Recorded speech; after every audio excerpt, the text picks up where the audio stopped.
Good morning, guys. I am J0k, and with me I have Nightingale. Hello. And this is gonna be episode 1 of Yak Talk. Nightingale, why don't you explain a little bit what Yak Talk is gonna be about? So basically, after Kappa Council, I had this idea that it would be interesting to do something similar, but on a lower, smaller time scale.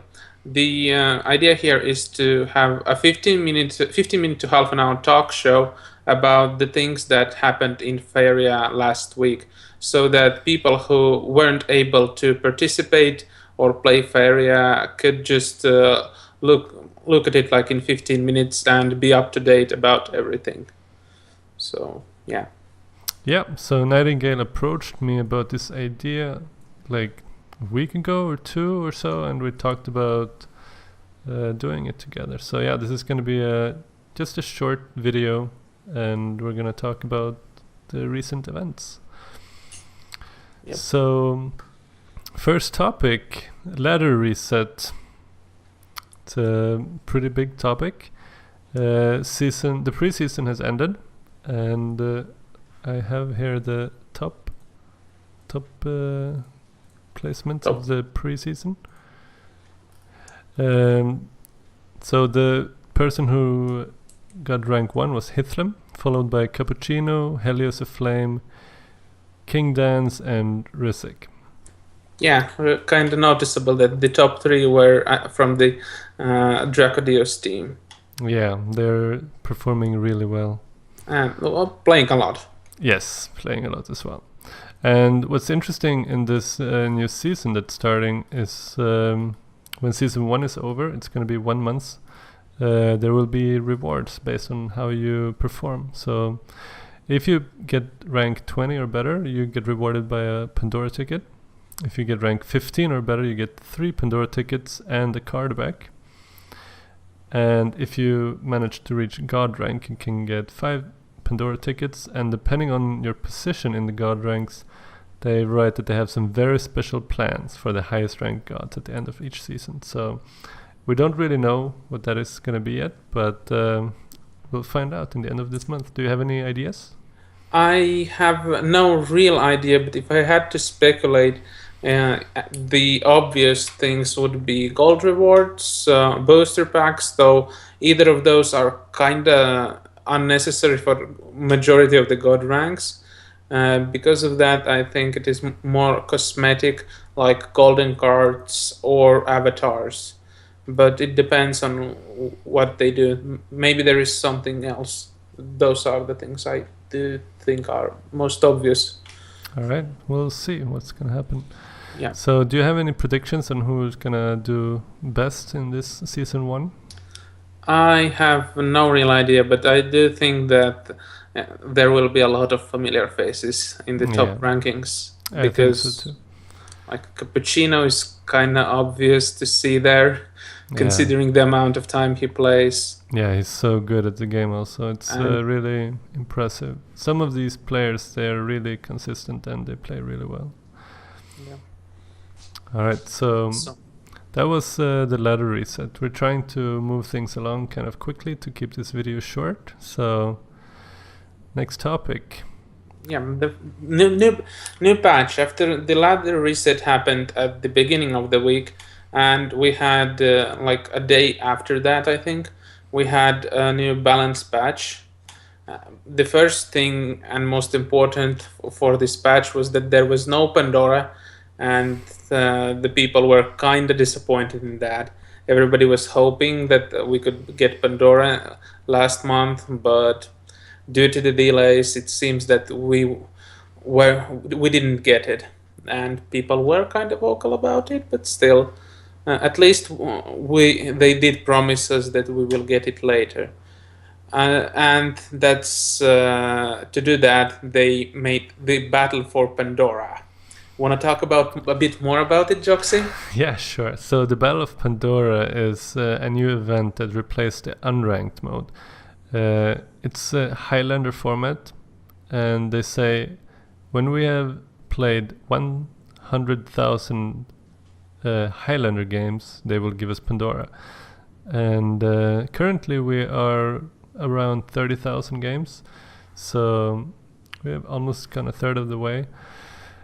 The problem though is that I think a lot of people maybe don't really enjoy Highlander. I think it's really fun in the beginning, and it's fun to try out new things, but as you talked to me about earlier, is a lot of feedback is from people who don't have a big collection. It's kind of hard to put together a good Highlander deck then. Luckily, I do think that the matchmaking for people with low collections is still working in such a way that they will be most likely paired against other people with low collections, which means that they will have similar power level in their decks. Though that does not mean that it is more enjoyable to play with these limited collections. And because of that, I think that some other format might have been better suited, but that's the way they did it, and it's still kind of interesting. What the biggest problem is that the majority of the people who are active on it, who are interested in it, already gained the egg, which they wanted from 25 wins.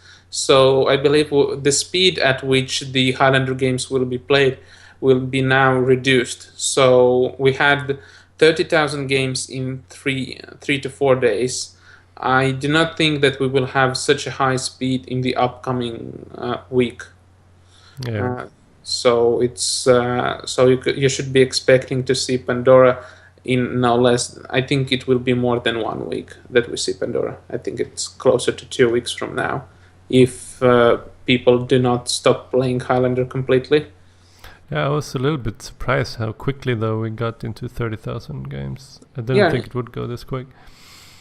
But one thing that I also have a little bit of an issue with is that now I cannot practice with my decks, my like constructed decks, before going to ranked, unless of course I ask people to take friendly games. But you don't always have that option though. Yeah, that is slightly an issue. Hopefully if the similar events happen in future, I do hope they do something. And I was talking in Discord about other things that could be improved, but right now getting Pandora is more important than those other things. Of course. This is kind of like Highlander's kind of distraction, because right now people are more complaining about Highlander than no Pandora. So yeah, but I also know that there's a lot of people who absolutely love playing this Highlander mode. So yeah, there is a lot of players who absolutely love this, and it's fun for them. So that's good. Yeah, I would love to play Highlander more if I wouldn't have gotten the egg from that Faeria clash randomly already. But yeah, moving on. Next topic is the actual patch which brought us Highlander gave us the Crusader nerf, and because previously it was overbuffed, it was 5 Faeria, 5/5 charge 2, and every time it was you hit opponent, it grew by 1. Right now it is nerfed to 5 Faeria, 2/2 charge 2, which grows by 1 every time opponent is hit. The significance of this change is in the fact that right now it is not a good turn to play. You need to hit opponents at least 2 times before it is good. So it's worse in the control decks, which used Crusader, and similar in aggressive decks, but not as broken.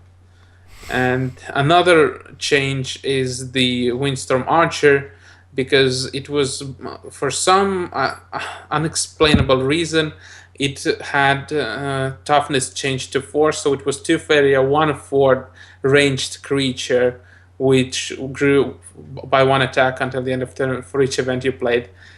The stats alone made it above the curve, and with the ability, it was like, well, people couldn't understand why it was so now it is fixed, and it's not as broken.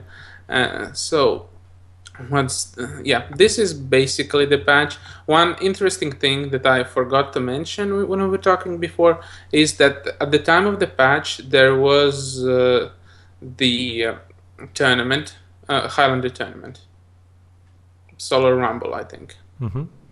And the patch, like 2 times in a row now, we had the tournament is at the day of the patch. Yeah. Because it's well, there are many reasons and miscommunications, and but still, it's kind of irritating to have this at the same time. Hopefully, in the future, it will not become a tradition. Yeah, let's hope so. I think the developers are trying to communicate their best with all the tournament organizers and vice versa. It's just sometimes miscommunication happens. Yeah, and there is also those sometimes, like last Friday was some minor patch, not a balance patch, and they had servers for down for 6 or 8 hours on Friday. Yeah, that was the longest downtime they ever had so far, and they've been running this game now since February on Steam, which is actually pretty good statistics. Yeah, it's very. I think it's really good. They're doing a good job. Unfortunately, that Friday was my Friday off, and I was looking forward to play and practice, but same here. Yeah. Yeah. Overall, very good upholding the schedules and so on, with the exception of a few minor tweaks. Yeah, well, things happen. I mean, they're doing their best. Yeah. All right. So another thing I want to talk about is the website playfaeria.com. They're doing a lot of great updates, and I don't know how many people actually go there. You should go there. It's they write great content, mostly great at least. They give like deck tutorials, meta overviews, but my favorite so far has been the community highlights when they write about community members. They only made one so far, and was about Cappuccino, and I very much enjoyed reading that. It's like a short interview with him, and I hope they will do a lot more of that. Yeah, same here. I do hope that there will be more content, and I also hope to see more similar sites popping up. Yeah. Big shout out to the video editing team they got there. Their videos are beautiful. So, we briefly touched about the meta overview, and basically before the last balance patch, metagame was mainly about mono yellow rush because of the Zealous Crusader, and for unexplainable reason, the mono blue deck was handling it quite well. The combination of Unbound Evolution with Mirror Phantasm gave blue quite a strong tools to deal damage and to defend. So later on, there were other decks as well, like mono green and green splash yellow, which were good at dealing with aggression. But even though they were good, the aggression was still really strong, and because of that, they did the Zealous nerf patch. And right now, the metagame is in a really good spot because the best deck, as you can see from Faeria.com, is mono red control from Cappuccino. It's one of the most consistent decks, at least at this point in time. Then there is still mono blue, which is kind of good, but loses to mono red. And well, it's basically mono blue decks lose to red decks with AoE effects, unless it's something wild. And there are other decks right now. Even though mono red is like most stable deck, I have been seeing yellow red control decks popping all over, and yellow red burns. And there are, like, anything is viable, nothing is really broken. So metagame is really in the good spot. But yeah, the red seems to be slightly better off than the rest of the colors. Speaking of yellow red, the deck performed quite well in the latest Lunar Rumble. J0k3se, do you want to talk a bit more about that? Yeah, so the last Lunar Rumble number 4, was by far the best Faeria event ever, because both of us finished in top 3. No, it was a really fun tournament. It it was fun for me to compete. I didn't know I would have time to play in it, but like 20 minutes before the tournament started, I realized that I would have some time, so I sent in a deck and just started playing. It was lots of fun. Yeah, by the way, same here. I actually decided on my deck list 20 minutes before the tournament as well. I actually didn't have the deck before that. Yeah, I had never played my deck either. I had a variation that I had played a lot, but it used a lot of mirror phantasms that I teched out. And now that I have the chance and everyone's watching me, I want to say this. Nightingale took me out in the semis. It was super close. And of course I blame I had a terrible hand. That's what you always should blame when you play card games. But after the chat, after the game, he wrote to me, "Great games, toughest matchup in this tournament," and then a smiley face. So I take that with me, and I'm gonna save that quote for the rest of my life. Yeah. So, as for me, I got back to my old habits and finished second in that tournament. The funny thing is, in the Swiss rounds, Salugi, I won Salugi 2-1 and lost to him in finals. Yeah. So, but he definitely deserved the victory because he had the better deck. And he did play it well. So he was playing the yellow-red control deck, which you guys see on the screen right now. The deck is his deck is solid, and I do expect to see that kind of decks all over the ladder. So yeah, big congratulations to him, and you can check out the VODs. There was also a quick interview after the games. Okay, didn't know that. All right, you should check it out. Yeah, I definitely will. All right, so next topic. Before we move on from Lunar Rumble, I did not get the info from Turtle yet, but usually these Rumbles are weekly, and usually they will try to do them on Sundays. Like, that is their goal, and so if you're planning until we get the confirmation from Lunar Rumble organizers, you should expect it to be somewhere around the Sunday if you're planning on playing in the tournament.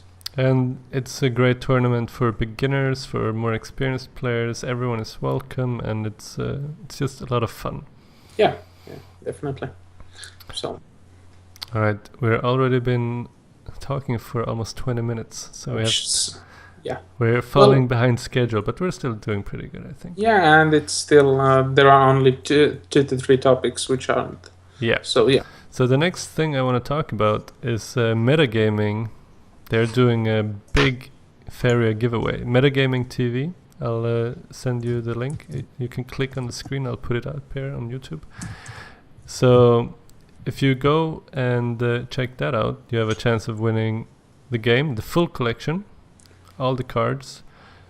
You have the chance to win early access bundle. They give away also 3 early access codes and a bunch of boosters. So you should definitely check that out. It's Scream112 that's organizing it on Metagaming TV.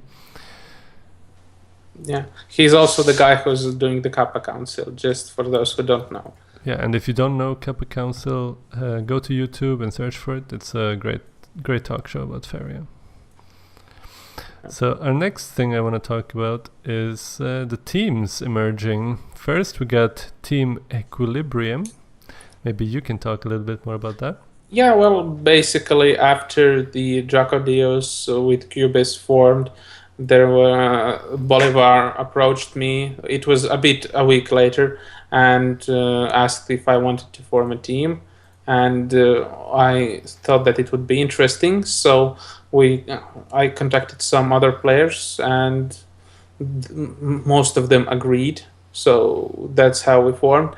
There is a post on Reddit who are exact members. Basically, me, Motnik, King Dance, Bolivar, Afterstar, and Lou are the players there.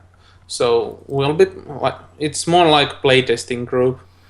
I'm not sure what's the definition of the player team, but we're just playtesting group and in preparation for tournaments. Right now there aren't any big tournaments, so we're kind of low on activity.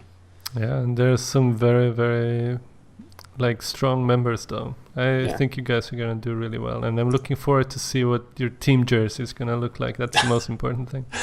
Oh yeah, that as well. All right, and then we have Squiddy's Team Kraken.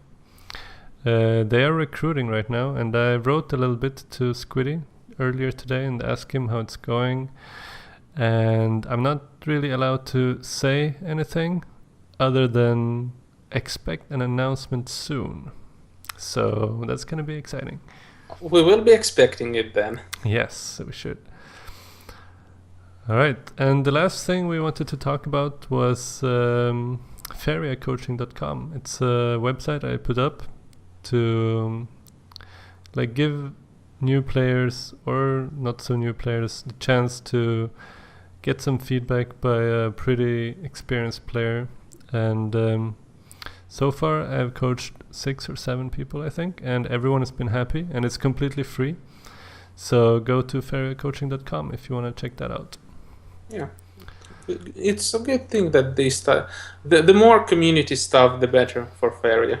Absolutely. Even though the community isn't that big if compared to other games, so it's really good to see all these things popping out. Yeah. All right, and that's it for Yak Talk episode 1. We will let you know when episode 2 comes out. Yeah, well, basically the idea is to have these on the weeks that there is no Kappa Council. Exactly, and Kappa Council is usually every second week, so Yak Talk should also be there. Yeah, okay. All right, thank you, Nightingale. Yeah, thank you, J0k3se. And good night, guys. Good night.